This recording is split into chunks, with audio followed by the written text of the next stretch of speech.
Muy pocos lo saben, y quienes lo descubren jamás vuelven a leer la Biblia igual.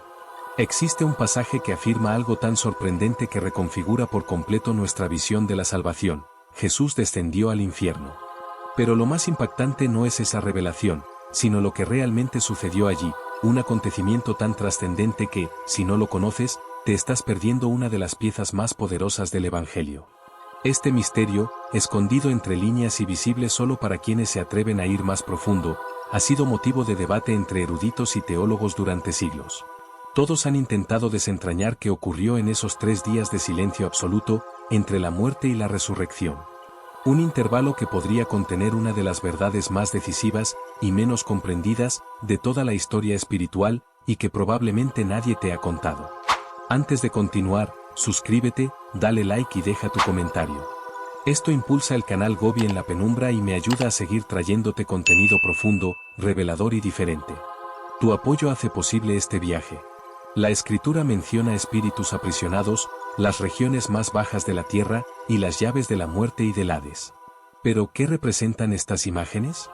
¿Dónde estuvo Jesús mientras su cuerpo permanecía inmóvil en un sepulcro frío? ¿Y qué misión cumplió en los lugares más oscuros de la existencia? Para encontrar la respuesta debemos retroceder al instante más conmovedor que la tierra ha presenciado. Allí está Jesús, suspendido en la cruz después de horas de sufrimiento, sangre y silencio. Entonces, con una última declaración que estremeció tanto al cielo como a la tierra, exclamó: «Padre, en tus manos encomiendo mi espíritu», según relata Lucas capítulo 23, versículo 46. Aunque los presentes solo vieron cómo su cuerpo cedía al peso de la muerte, en el mundo espiritual se desencadenó algo invisible, imparable y de proporciones eternas. Su muerte no fue una desconexión pasiva ni un simple final biológico, fue una entrada deliberada en un territorio donde ninguna luz terrenal podía llegar. Mateo capítulo 27, versículos 50 al 53, describe cómo incluso la creación respondió al impacto de este momento. El velo del templo, símbolo milenario de separación entre Dios y los hombres, se rasgó de arriba abajo, como si manos celestiales lo hubieran partido. La tierra tembló, las rocas estallaron, y las tumbas se abrieron, permitiendo que muchos santos resucitaran. Ninguna muerte humana había provocado jamás una reacción así.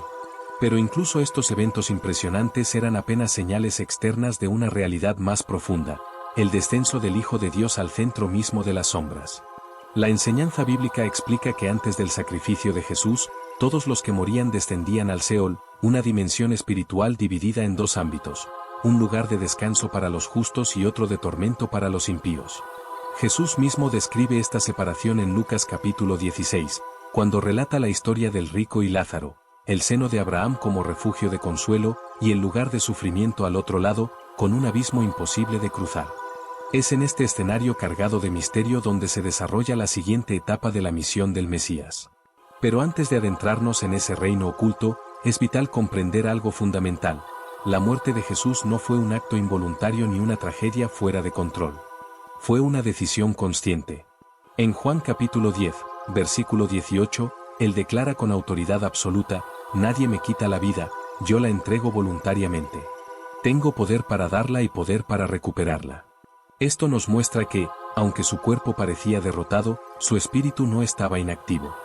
Jesús no fue atrapado por la muerte, él entró en ella con un propósito específico, avanzando hacia los abismos para completar la obra que había sido planeada desde la eternidad. La entrega de su espíritu no representó una derrota, fue la chispa que desencadenó el mayor movimiento espiritual jamás registrado. Aquello que muchos interpretaron como el final, en realidad marcó la apertura de un umbral entre 2 realidades. El velo del templo rasgado, el mismo que Mateo capítulo 27, versículo 51 menciona, no fue un accidente provocado por un terremoto, sino una declaración del cielo. Ese desgarrón no comenzó en la tierra, descendió desde lo alto como señal de que la barrera que separaba a Dios de la humanidad estaba siendo desmantelada de manera definitiva. Porque la restauración no inició desde los cielos hacia la humanidad, sino desde las profundidades hacia la luz. El recorrido del Cristo crucificado no empezó entre ángeles, sino en el núcleo de los reinos ocultos donde las sombras más antiguas habían reinado por generaciones. Nada de lo que ocurrió fue improvisado. Estaba escrito, sellado y anunciado desde siglos antes. El rey David lo había profetizado en el Salmo capítulo 16, versículo 10. pues no abandonarás mi alma en el Seol, ni permitirás que tu santo experimente corrupción. Palabras que durante siglos parecieron enigmáticas, pero que señalaban el itinerario exacto que solo el Mesías podría cumplir. Este pasaje, proclamado con autoridad por Pedro en Hechos capítulo 2, versículos 27 al 31, apunta exclusivamente a Cristo. Jesús no fue librado de descender al ámbito de los muertos, fue librado de permanecer allí. Eso implica que no evitaría el Seol, sino que lo atravesaría deliberadamente para luego salir victorioso. Mientras los discípulos se lamentaban, mientras sus manos temblorosas envolvían el cuerpo del Maestro en vendas de lino y lo depositaban en un sepulcro sellado, el alma del Hijo de Dios seguía activa, en movimiento, en plena operación. Su descenso no fue un detalle teológico secundario, fue un capítulo imprescindible en el plan eterno de salvación. Era indispensable que el justo no solo entregara su vida por los injustos, sino que cruzara los límites de la muerte, penetrara sus fronteras, confrontara su esencia y destruyera su poder desde el interior.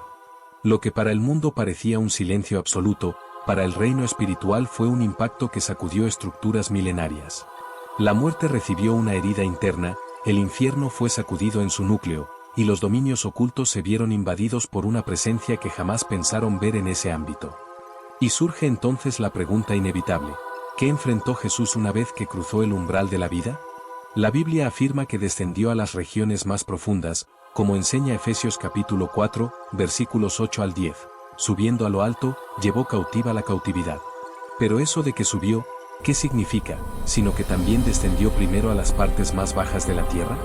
Esta declaración no es un símbolo poético, es una descripción literal en términos espirituales. Jesús no solo murió, se internó en el reino de los muertos. El propósito de ese descenso revela la verdadera magnitud de la obra de Cristo. Él no bajó al reino de la muerte como un derrotado, sino como un rey en misión. Fue para proclamar su victoria, para despojar al adversario de toda autoridad y para liberar a los justos que habían esperado por siglos el cumplimiento de la promesa. Primera de Pedro capítulo 3, versículos 18 al 20, abre una ventana impresionante a ese acontecimiento. Jesús, muerto en la carne pero vivificado en espíritu, fue y anunció su triunfo a los espíritus encarcelados. Este pasaje, considerado por muchos como uno de los más misteriosos de toda la Escritura, desmiente la idea de un Cristo inactivo durante los 3 días en la tumba. Él estaba hablando, declarando y afirmando su victoria en los dominios invisibles. ¿Quiénes eran esos espíritus encarcelados? Muchos intérpretes coinciden en que se trata de aquellos seres angelicales que se revelaron en tiempos antiguos, mencionados en Génesis capítulo 6, versículos 1 al 4. Fueron confinados en prisiones espirituales por su corrupción y desobediencia, y Jesús no descendió para ofrecerles salvación. Fue para anunciarles que la sentencia que habían esperado por milenios ya estaba sellada, que el Hijo de Dios había vencido, que la serpiente antigua había sido derrotada, que el gobierno espiritual había cambiado de manos.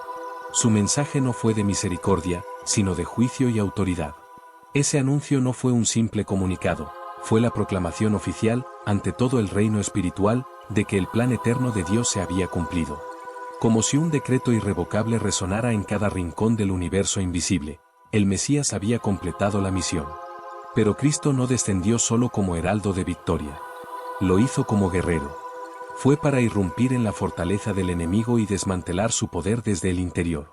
Hebreos capítulo 2, versículo 14, lo expresa con claridad: Jesús participó de carne y sangre para destruir mediante su muerte al que tenía el dominio sobre la muerte, es decir, al diablo. Este versículo revela una verdad asombrosa: la muerte no era simplemente el fin de la vida física, era un reino, una jurisdicción espiritual con leyes, límites y cautivos.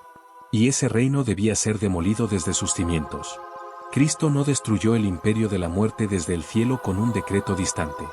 Lo destruyó penetrando en él como un guerrero que se adentra en territorio enemigo. Descendió hasta el núcleo mismo de la oscuridad, no como víctima, sino como conquistador. Y allí tomó aquello que jamás debió estar bajo el dominio de las tinieblas, las llaves de la muerte y del Hades. Apocalipsis capítulo 1, versículo 18, afirma que están ahora en sus manos. Estas llaves no son objetos físicos, sino símbolos de autoridad suprema sobre la vida, la muerte y el destino eterno. Le fueron arrebatadas al enemigo por la fuerza, en un acto de conquista perfecta. Pero falta comprender uno de los propósitos más conmovedores del descenso de Cristo. la liberación de los justos que habían muerto antes de su sacrificio. Antes de la cruz, los santos del Antiguo Testamento no podían entrar plenamente en la presencia divina. Sus almas descansaban en el seno de Abraham, un lugar de paz, pero no aún en la gloria celestial. Era un estado intermedio, una sala de espera sagrada que aguardaba la llegada del sacrificio perfecto. Jesús mismo describe esta realidad en Lucas capítulo 16, relatando la historia del rico y Lázaro. Allí revela dos regiones separadas por un abismo imposible de cruzar, un lugar de sufrimiento para los impíos y un espacio de descanso para los justos. Cuando Jesús muere y desciende, no se dirige al azar. Va directamente hacia ellos, hacia los patriarcas que soñaron con su día, hacia los profetas que hablaron de él sin verlo, hacia los reyes fieles, los mártires, los justos de todas las épocas que habían esperado su llegada. En ese encuentro sagrado, aquellos hombres y mujeres que habían vivido siglos antes finalmente contemplaron al Mesías prometido. Cristo no solo les anunció su victoria, los condujo fuera de ese lugar hacia la presencia celestial. Efesios capítulo 4, versículo 8, lo declara, llevó cautiva la cautividad. En otras palabras, vació por completo ese lugar de reposo. Nunca más sería un destino para los fieles. Desde ese instante, quienes mueren en el Señor entran directamente en su presencia. El descenso de Jesús no fue solo una proclamación de autoridad ni una incursión militar espiritual. Fue también una misión de rescate. Una liberación masiva de todos aquellos que habían aguardado por generaciones el cumplimiento de la promesa. Mientras esto ocurría en los dominios invisibles, en la tierra reinaba un silencio profundo. El cuerpo del Maestro permanecía inmóvil en la tumba, custodiado por soldados romanos que ignoraban la magnitud del poder que tenían delante. Las mujeres lloraban. Los discípulos estaban escondidos, vencidos por el miedo. Nadie imaginaba que, detrás de ese silencio aparente, se estaba llevando a cabo la operación espiritual más grande de todos los tiempos. Pero el infierno sí lo sabía. Mientras la tierra guardaba un silencio pesado, en las profundidades del reino de las tinieblas estalló un estremecimiento jamás visto. Aquello que parecían fortalezas eternas comenzó a resquebrajarse. La muerte, que por siglos había reinado con aparente invencibilidad, sintió por primera vez el golpe de una herida mortal. Su imperio entero empezó a desmoronarse desde sus cimientos. Y entonces llegó el instante escrito por Dios desde la eternidad, el momento que dividiría la historia en un antes y un después, la resurrección. En la aurora del tercer día, mientras la ciudad aún se ocultaba bajo el velo de la noche y del miedo, una orden divina atravesó el cosmos espiritual. No fue un susurro ni una señal tenue, sino un mandato eterno, emanado directamente del corazón de Dios. Lo que había sido decidido antes de que el tiempo existiera estaba a punto de irrumpir en el mundo físico. El Espíritu de Cristo regresó al sepulcro. Allí, donde solo había quietud, sombras y el frío de la muerte, su cuerpo inmóvil comenzó a ser llenado por una fuerza indescriptible. No era una simple reanimación. Era vida celestial, glorificada, indestructible. Era la esencia misma de la eternidad entrando en un cuerpo humano. Como un torrente divino, el poder del Padre recorrió cada parte de él, restaurándolo, renovándolo y transformándolo. La muerte no pudo retenerlo, ni el infierno consiguió cerrarle el paso. Cuando Jesús abrió los ojos dentro de la tumba, la historia del mundo quedó marcada para siempre. La victoria final había llegado. Un ángel descendió con autoridad irresistible, la enorme piedra se movió como si no pesara nada, y una luz irrefrenable irrumpió sobre la oscuridad para declarar que ésta había sido derrotada de manera definitiva. El apóstol Pablo, en 1 Corintios capítulo 15, versículo 55, lanza el grito de triunfo. ¿Dónde está, oh muerte, tu victoria? ¿Dónde está, oh muerte, tu aguijón? No es una frase poética. Es un veredicto legal. Es la declaración de que la muerte ha perdido su arma principal, que la tumba ya no tiene dominio y que el infierno ha sido despojado de su autoridad. Cuando Jesús emergió del sepulcro, no lo hizo simplemente como alguien que había sido devuelto a la vida. Salió como rey, como soberano absoluto, como aquel que regresaba con las llaves de la muerte y del Hades en sus manos, arrebatadas durante su descenso. Salió como el conquistador de lo visible y lo invisible, como el Señor que gobierna sobre la eternidad y sobre el destino de cada alma. A partir de ese instante, el destino de la humanidad fue transformado. Los creyentes ya no descendían al Seol dividido, ahora, como enseña Pablo, ausentes del cuerpo significa presentes con el Señor. La obra estaba concluida. Las cadenas que nos ataban habían sido quebradas. La entrada al reino celestial quedó abierta para todo aquel que creyera en él. La muerte dejó de ser un muro final y se convirtió en un umbral de luz.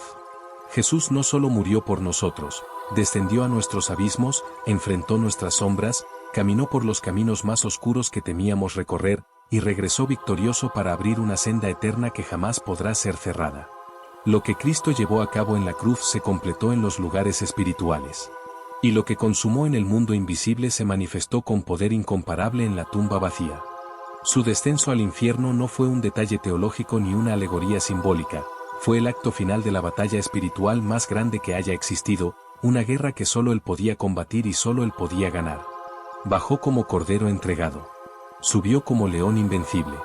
Y su victoria permanece para siempre. Y hoy, su victoria permanece para siempre. Jesús declaró, no teman. Yo estuve muerto, pero ahora vivo por los siglos de los siglos, la historia no termina aquí. Lo que Jesús hizo en la cruz, lo que cumplió en los abismos y lo que selló con su resurrección sigue transformando vidas hoy. Su victoria no es un recuerdo, es una realidad viva, eterna y accesible para todo aquel que crea. Si quieres entender cómo esta verdad cambia nuestro presente, te invito a continuar con el siguiente vídeo que aparece en pantalla. Haz clic ahora mismo para no quedarte fuera de esta revelación. Y antes de irte, suscríbete, activa la campanita y déjame en los comentarios qué fue lo que más te impactó. Tu voz también forma parte de esta historia.